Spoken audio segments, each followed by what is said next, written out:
Amen. Somebody in your generation is going to inherit the things that God has made to be our inheritance.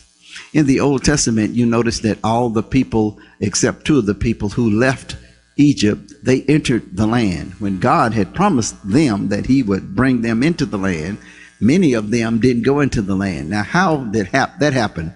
If God promised them that he would bring them into this land, and the people who was listening to what God said, some of them did not go into the land. Was God not faithful? If he told them that they would go into the land, and because of their disobedience or their unbelief, or they're not diligent to walk in what God says, I've given you this too, and they didn't go in, and that didn't please God. But does that mean that God was not telling them the truth? If he told them that they could go in and they did not go in, if he promised that they would go in and they did not go in, even though it was their lack of faith to walk in what God said, you going into this land, does that mean that God was unfaithful to his word? No.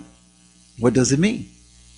If he said, you're going in, I'm bringing you in, and they didn't go in, does that mean that God couldn't get them in there and keep his word?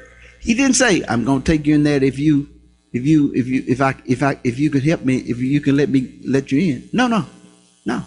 He promised Abraham, and they didn't get in because of their unbelief. Was God not faithful to his word? No. When God talks to you, he's talking to everything. When he talks to a man, he's talking to everything in that man's loins. And if the person who's there on the earth doesn't go in, God is talking to the man and everybody who comes out of that man. So if a generation does not believe and enter into what God says, hey, I've given you this, somebody in that man is going to go. Even if the man pass away, he will wait until the people in that man's loins come, because he was talking to the man and everybody in him. He's not talking to just the man on earth. He's talking to everybody in that man. He's talking to all the seed in that man. And when that man's seed grow up, what he talked to the man, he was talking to everything in the man.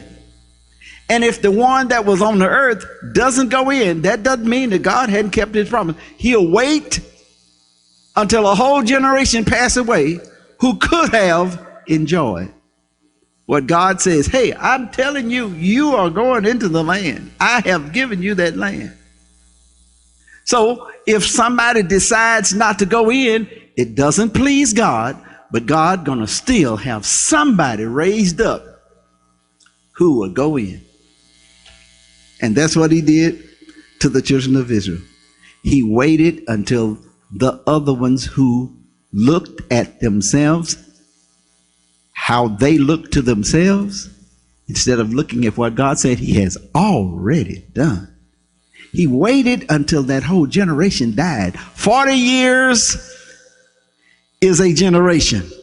So he waited 40 years until they did not obey. I have given you this. And he raised up another generation who would listen to what he told their fathers. And they went on in and possessed what I don't want to pass away and leave something that God has inherited to me just to my children. I want to go in. I want to have this working in my life, just like my faith is working, just like my love is working, and just like my care for other people is working, just like my diligence in other areas is working.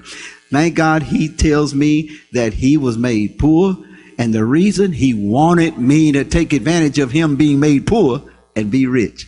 Can you imagine somebody rich and became poor so that you could be rich, and you not be rich after he's sacrificed so you can be rich. He took your place in poverty so that you can take his place in rich.